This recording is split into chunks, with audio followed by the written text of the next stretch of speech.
Les doy la más cordial bienvenida a esta entrevista con el maestro Óscar Ramos, quien el día de hoy nos va a dar este reto sobre la igualdad, el constitucionalismo en el mundo contemporáneo, en esta era en la que toda la colisión de derechos, como nos menciona el doctor Raúl Contreras, y cómo el principio de igualdad es un principio contenido desde los inicios mismos del constitucionalismo moderno y que a lo largo del tiempo se ha instalado con naturalidad en cada uno de los textos constitucionales de los diferentes países. La manera en la que el constitucionalismo ha logrado entender y recoger el principio de igualdad tiene que ver con el hecho de tratar y dar el mismo trato, no discriminatorio por supuesto, a todas las personas habitantes de un estado. Es decir, sin ninguna distinción, al menos no una distinción que esté justificada, ¿no? Ni que encuentre respaldo en algún texto normativo, y en ese sentido el principio de igualdad en los textos constitucionales se ha erigido como una columna vertebral precisamente para la defensa de los derechos fundamentales, ¿no?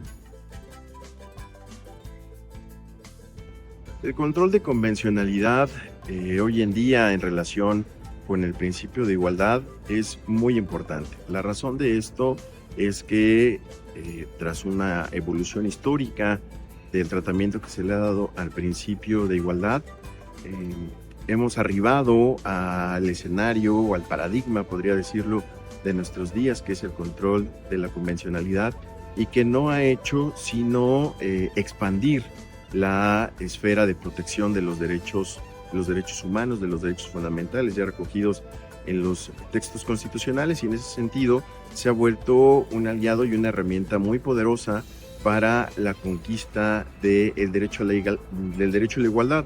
La razón es que muchas veces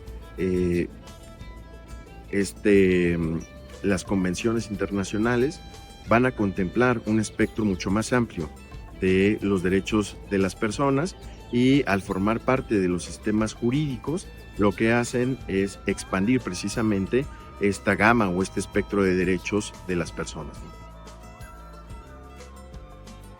Me parece que uno de los principales retos que tiene la igualdad formal para aterrizar con éxito en la realidad es precisamente darle un puntual seguimiento a contenido de las normas.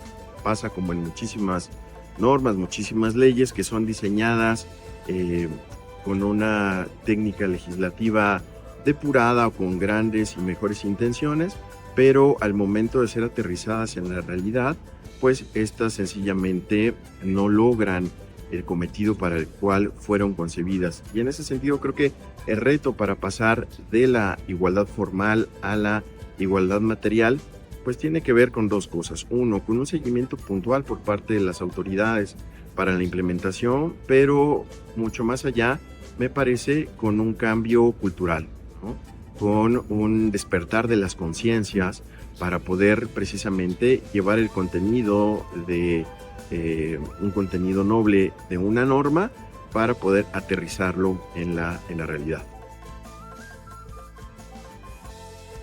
Uno de los grandes retos que tiene el constitucionalismo en estos días en cuanto al principio de igualdad o a los derechos de igualdad encuentra uno de sus grandes enemigos en los estereotipos. No solamente estereotipos de género, sino estereotipos de todo tipo, ¿no? El estereotipar a las personas tiene un efecto negativo en la conquista de sus derechos. La razón es que precisamente el diseño de la norma, como la aplicación de la norma e incluso la propia impartición de justicia, muchas veces se ve sesgada o se ve alterada de alguna manera por las percepciones del aplicador o del operador de la norma, ¿no?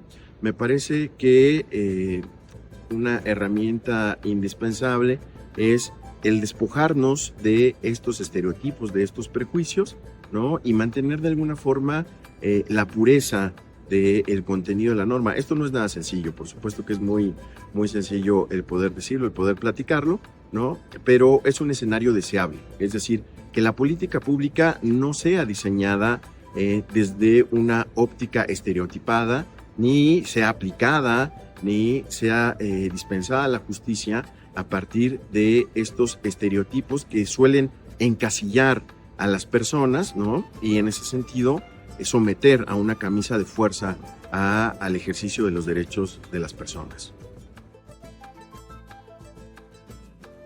Solía decir el doctor Héctor Fixamudio acerca del poder transformador que tiene el derecho. Me parece que esto es muy atinado y es muy cierto. La norma jurídica, si bien siempre persigue a una realidad social tratando de normarla, también hay que decirlo, existen momentos en la historia en la que el diseño de la propia norma va a pretender ajustar y darle cauce a una realidad social, ¿no? Ejemplos tenemos muchos en donde el propio derecho ha propuesto y puesto sobre la mesa el cauce que deberían intentar seguir las conductas de las sociedades para que finalmente esto llegue a ser una realidad. Pienso, por ejemplo, en la interrupción legal del embarazo, la cual cuando fue traída como una política acá a Ciudad de México, era impensable que esto sucediera. Hoy en día, en la Ciudad de México, cuesta trabajo concebir una reducción de derechos en ese sentido. De tal suerte que tanto la academia como el servicio público juegan un papel fundamental al expandir con su quehacer, siempre profesionalizante, la conquista de los derechos de las personas.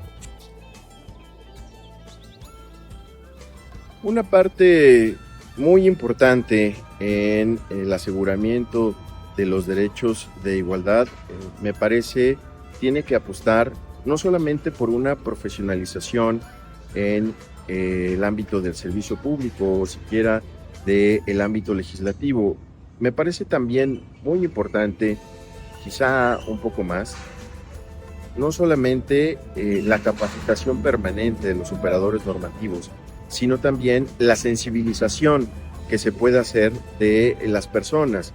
Me refiero precisamente a que miremos con otro prisma la conquista de los derechos de las personas, el ponernos, por así decirlo, en el zapato de las otras personas. Muchas veces al diseñar la norma o al operar la norma se hace desde una actitud que resulta ajena y eso no ayuda en mucho, porque es hasta que se puede palpar y sentir el dolor de la vulnerabilidad del otro cuando verdaderamente podemos llevar a otra dimensión la conquista de esos derechos. De tal suerte que creo que las nuevas generaciones lo están haciendo de una muy buena manera al generar muchísima mayor empatía en el diseño de la norma, en la aplicación de la norma y, por qué no también decirlo, en la crítica que la propia norma necesita para poder evolucionar y de esa manera ser mucho más eficaz cada día.